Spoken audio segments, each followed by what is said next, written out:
कहानी की शुरुआत लॉस एंजल्स से शुरू होती है, जहां एच नाम का एक सिक्योरिटी गार्ड अपने साथी बुलेट के साथ ट्रक में ढेर सारा कैश बैंक में डिलीवर करने जा रहा था। तभी अचानक कुछ गुंडों ने उनके ट्रक को घेर लिया और अंदर टीयर गैस छोड़ दी। लेकिन जैसे ही एच ट्रक से बाहर निकला, उन गुंडों के चेहरे का रंग ही बदल गया। वे एच को देखते ही डर के मारे ट्रक छोड़कर वहां से भाग गए। कंपनी में वापस आकर बुलेट ने अपने बाकी साथियों को यह बात बताई कि यह आदमी कोई आम आदमी नहीं लगता, क्योंकि गुंडे इसे देखकर ऐसे भागे जैसे उन्होंने कोई भूत देख लिया हो। कुछ हफ्तों पहले ही पैट्रिक हिल नाम का यह आदमी इस कंपनी में इंटरव्यू देने आया था। ये कंपनी उन लोगों को सिक्योरिटी देती है जो कैश का बड़ा लेन देन करते हैं और पैसों को एक जगह से दूसरी जगह सुरक्षित पहुंचाने की जिम्मेदारी लेते हैं। टेरी, जो इस कंपनी में एक ऊंची पोस्ट पर है, वह पैट्रिक का रेज्यूमे देखकर काफी इंप्रेस हुआ, क्योंकि उसने पहले भी कई बड़े काम किए हुए थे। टेरी ने पैट्रिक को समझाते हुए कहा कि यह काम जितना दिखता है उससे कहीं ज्यादा खतरनाक है। उसने बताया कि 5 महीने पहले उनकी एक कैश वैन डिलीवरी के लिए जा रही थी। तभी बीच रास्ते में लुटेरों ने उसे रोक लिया। लुटेरों ने बड़ी चालाकी से रोड पर मरम्मत का नाटक किया और कंस्ट्रक्शन वर्कर्स के भेष में ट्रक वैन के सामने लगा दिया। इस तरह उन लुटेरों ने चारों तरफ से वैन को घेर लिया था। लुटेरों ने उस वैन का दरवाजा काटकर अंदर ग्रेनेड फेंक दिया, जिससे ड्राइवर और सिक्योरिटी गार्ड दोनों बुरी तरह घायल हो गए और उनकी मौके पर ही मौत हो गई। सारा पैसा अपनी गाड़ी में भरते ही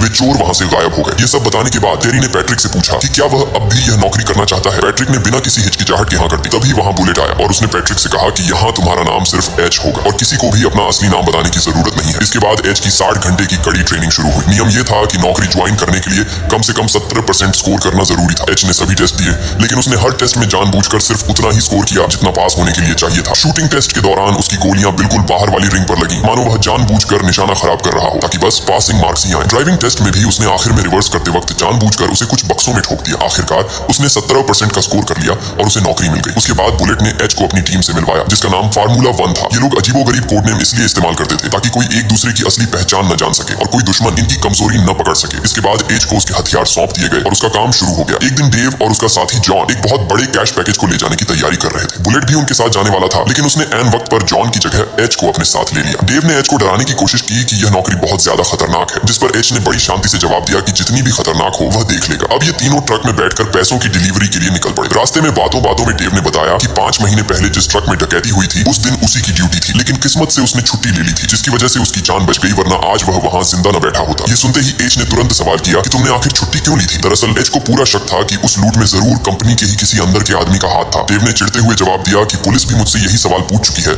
असल में उस रात मैंने थोड़ी ज्यादा शराब पी ली थी, जिस वजह से मैं ऑफिस नहीं आ पाया। बातें करते हुए वे एक बिल्डिंग में पहुंचे जहां से उन्हें $2 मिलियन का कैश उठाना था। बुलेट पर रखने के लिए एच को अपने साथ ले गया ताकि देख सके कि यह नया बंदा सिर्फ बातें करता है या काम भी कर सकता है। वे पैसे उठाकर सुरक्षित अपने डिपो वापस आ गए, जहां की सिक्योरिटी इतनी कड़ी थी कि हर कर्मचारी को सख्त चेकिंग से गुजरना पड़ता था। डिपो के अंदर आने के बाद सभी लोग आराम करने के लिए एक कमरे में चले गए। वहां जाने से पहले एच ने बड़े गौर से सभी कर्मचारियों के आईडी कार्ड्स को देखा, मानो वह किसी खास चेहरे को ढूंढ रहा हो। अंदर कमरे में सबके बीच यही चर्चा चल रही थी कि एच बहुत कम बोलता है और काफी रहस्यमयी है। तभी कंपनी का एक मेंबर एच के पास आया और उसकी पिछली जिंदगी के बारे में पूछने लगा। उसने पूछा कि तुम पहले कहाँ काम करते थे, तो एच ने बताया कि वह यूरोप की एक बड़ी कंपनी में था। उसने बात को वहीं खत्म करते हुए उस आदमी को वहां से जाने को कह दिया। एच का यह बर्ताव उस आदमी को बहुत बुरा लगा और इस घटना के बाद पूरी टीम का शक एच पर और भी ज्यादा गहरा हो गया। अगले दिन एच, डेव और बुलेट एक छोटी सी रकम डिलीवर करने के लिए निकले, लेकिन मंजिल पर पहुंचते ही लुटेरों ने अचानक हमला कर दिया और बुलेट को बंधक बना लिया। उन्होंने ट्रक में रखे लाखों डॉलर की मांग की, जिसे सुनकर डेव बुरी तरह कांपने लगा। डेव ने डर के मारे सलाह दी कि उन्हें कंपनी के नियमों के मुताबिक यहाँ से तुरंत निकल जाना चाहिए और बुलेट खुद को बचा लेगा। लेकिन किडनैपर्स ने साफ चेतावनी दी कि अगर किसी ने भी वहां से हिलने की कोशिश की तो वे बुलेट को उसी वक्त खत्म कर देंगे। एच ने डेव को हिम्मत देते हुए कहा कि अब पीछे हटने का रास्ता बंद हो चुका है और उन्हें इन दुश्मनों का डटकर मुकाबला करना होगा, क्योंकि बुलेट की जान इन पैसों से कहीं ज्यादा कीमती है। किडनैपर्स ने डेव को मजबूर किया कि वह सारा पैसा लेकर बाहर आए और उसे एक तय जगह पर पहुंचने का हुक्म दिया। वहां पहले से ही लुटेरों की एक गाड़ी खड़ी थी और पीछे से उनका एक बड़ा ट्रक भी आ पहुंचा था। उन्होंने बुलेट को बाहर निकाला और साफ लफ्जों में कहा कि सारा कैश उनके ट्रक में डाल दो और कोई भी चालाकी दिखाने की गलती मत करना। एच ने शांत रहते हुए सारा पैसा ट्रक में डालने की जिम्मेदारी खुद ली और डेव को अपनी जगह पर बैठे रहने को कहा। बुलेट को इसलिए सामने खड़ा रखा गया था ताकि अगर कोई भी गड़बड़ हो तो वे उसे फौरन मार सके। एच ने बड़ी होशियारी दिखाई और एक बैग को जानबूझकर ट्रक के अंदर फेंकने के बजाय बाहर जमीन पर गिरा दिया। जैसे ही एक किडनैपर उस बैग को उठाने के लिए झुककर बाहर आया, एच ने तुरंत बंदूक निकालकर गोली मार दी। इसके बाद एच प्रोफेशनल किलर की तरह एक एक करके सभी किडनैपर्स को मौत के घाट उतार दिया। उसे देखकर ऐसा लग रहा था मानो उसे बरसों का तजुर्बा हो। ट्रेनिंग के दौरान एच की गोलियां टारगेट के सबसे बाहरी घेरे में लगी थी, लेकिन यहाँ उसने हर लुटेरे के ठीक माथे के बीच में गोली मारी थी। किडनैपर्स के लीडर का पीछा करते हुए एच एक सुनसान वेयर हाउस में जा पहुंचा और वहां उसने जख्मी लुटेरे की आंखों में आंखें डालकर पूछा कि तुम किसके लिए काम करते हो। जब उस आदमी ने कोई सीधा जवाब नहीं दिया तो एच ने बिना टाइम वेस्ट किए उसे गोली मार दी। पीछे से बुलेट और डेव यह मंजर देखकर दंग रह गए कि अकेले एच ने पूरी गैंग का सफाया कर दिया। इस घटना के बाद पुलिस और खुफिया एजेंसियां एच से कड़ी पूछताछ करने लगी। उन्हें शक था कि एच कोई मामूली गार्ड नहीं बल्कि किसी देश का कोई सीक्रेट एजेंट है जिसने इतनी आसानी से पूरी गैंग को खत्म कर दिया। लेकिन एच ने बड़ी चालाकी से जवाब दिया कि नहीं सर, ऐसा कुछ नहीं है, वह तो बस मेरा तुक्का चौंका बैठ गया और डर के मारे सारी गोलियां निशाने पर लग गई। जब पुलिस ने उसे 5 महीने पहले हुई उस पहली डकैती की फुटेज दिखाई तो एच ने कहा कि वह इस बारे में कुछ नहीं जानता, क्योंकि तब वह इस कंपनी में काम भी नहीं करता था। पूछताछ के बाद एच के सीनियर ने उसे बताया कि कंपनी की पॉलिसी के मुताबिक उसे अब 1 महीने तक डेस्क जॉब करनी होगी ताकि वह इस सदमे से बाहर आ सके। एच ने बताया कि मुझे ऐसे छोटे मोटे हमलों से डर नहीं लगता, सदमे की बात ही छोड़ दो। तभी वहां कंपनी का असली मालिक आ पहुंचा। वह एच की बहादुरी से इतना प्रभावित था कि उसने सीनियर को तुरंत टोकते हुए कहा कि कंपनी को डेस्क पर बैठने वाले लोग नहीं बल्कि एच जैसे फौलादी जिगर वालों की जरूरत है। उसने एच की बहुत तारीफ की और उसे वापस काम पर भेजने का हुक्म दिया। उधर एच से पूछताछ करने वाले पुलिस अफसर ने तुरंत अपने सीनियर को फोन किया और एक चौंकाने वाला खुलासा किया। उसने बताया कि यह पैट्रिक हिल वही आदमी है जिसकी तलाश ब्यूरो को पिछले 25 सालों से थी, लेकिन उसके बॉस ने हिदायत दी कि अभी एच के खिलाफ कोई एक्शन न लिया जाए और उसे वह सब करने दिया जाए जो वह करने आया है। ऑफिसर्स ने अपने सीनियर को चेतावनी दी कि अगर सब कुछ जानते हुए भी एच को कंपनी में रहने दिया तो आगे चलकर कुछ गलत हुआ तो पूरे डिपार्टमेंट की बदनामी होगी। लेकिन उसके बॉस ने साफ कह दिया कि ऐसा कुछ नहीं होगा, क्योंकि एच यहाँ पैसों के लिए नहीं आया है, वह जो भी करने आया है उसे वह करने दो। इसी बीच एच से मिलने एक औरत आई जिसने उसे एक फाइल दी। इस फाइल में कंपनी के सभी कर्मचारियों का डेटा और एक पोस्टमार्टम रिपोर्ट थी। उन कागजातों को गौर से देखने के बाद एच का शक डायना नाम की एक सिक्योरिटी गार्ड पर गया। एच चुपके से डायना के घर में घुस गया और बंदूक की नोक पर उससे पूछताछ शुरू कर दी। वहां रखे हुए कैश को देखकर एच ने सवाल किया कि उसके पास इतने सारे पैसे कहां से आए। डायना ने डरते हुए कबूल किया कि उसने ये पैसे एक शराब की दुकान से चुराए थे ताकि रिटायरमेंट के बाद उसके काम आ सके। उसने कसम खाई कि उसने अपनी पूरी जिंदगी में पहली और आखिरी बार ऐसा कुछ किया है। एच ने उसे कड़ी चेतावनी देते हुए कहा कि अगर उसे इस बारे में कुछ भी और पता है तो अभी बता दे, क्योंकि अगर बाद में उसे कुछ पता चला तो अंजाम बहुत बुरा होगा।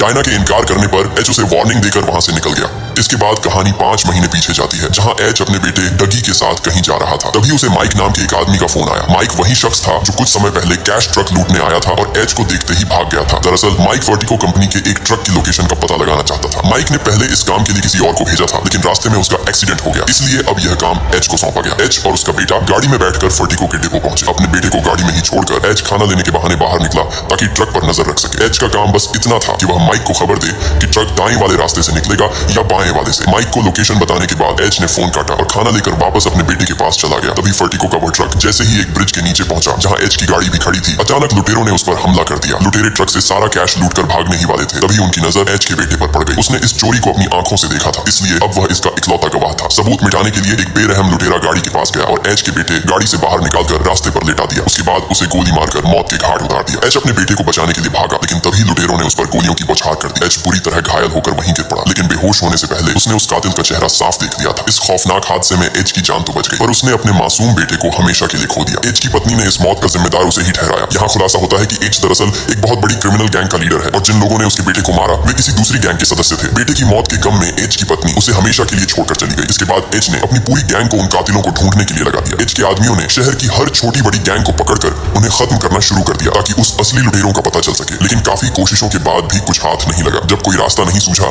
तो माइक ने सुझाव दिया कि हो सकता है यह किसी अंदर के आदमी की साजिश हो या फर्टिको कंपनी के ही किसी गार्ड का हाथ हो। टूट चुके एच ने सबसे कहा कि वह कुछ समय के लिए लंदन जाना चाहता है ताकि खुद को संभाल सके, लेकिन असल में एच लंदन नहीं गया बल्कि अपनी एक नई और फर्जी पहचान बनाने में जुट गया, जिसमें उसने अपना नाम पैट्रिक हिल रखा। इसी दौरान उसने अपने बेटे की पोस्टमार्टम रिपोर्ट भी निकलवाई ताकि वह उस दिन की हर छोटी जानकारी जुटा सके। दूसरी तरफ हमें एक ऐसी गैंग के बारे में पता चलता है जिसके सदस्य पहले मिलिट्री का हिस्सा थे, लेकिन अब वे अपराधी बन चुके हैं। इस गैंग का लीडर जैक्सन है और इसी टीम में जेन नाम का वह शख्स भी है जिसने बेरहमी से एच के बेटे का खून किया था। ये गैंग एक बहुत बड़ी डकैती की योजना बना रही थी और उनका निशाना वही कैश ट्रक कंपनी थी। फर्टिको कंपनी के ही अंदर के आदमी से उन्हें खबर मिली थी कि एक ट्रक में लाखों डॉलर ले जाए जा रहे हैं और ये वही मनहूस दिन था जब एच का बेटा मारा गया था। उस हादसे के 5 महीने बाद जैक्सन ने अपनी पूरी गैंग को इकट्ठा किया और एक नया प्लान बनाया। उनका मकसद ब्लैक फ्राइडे के दिन फर्टिको कंपनी से $50 मिलियन लूटना था, क्योंकि साल के उस दिन कंपनी के पास सबसे ज्यादा कैश होता है। कुछ दिनों बाद जब एच और बुलेट पैसे लेकर डिपो की तरफ जा रहे थे तब बुलेट ने चौंकाने वाला खुलासा किया। उसने एच को बताया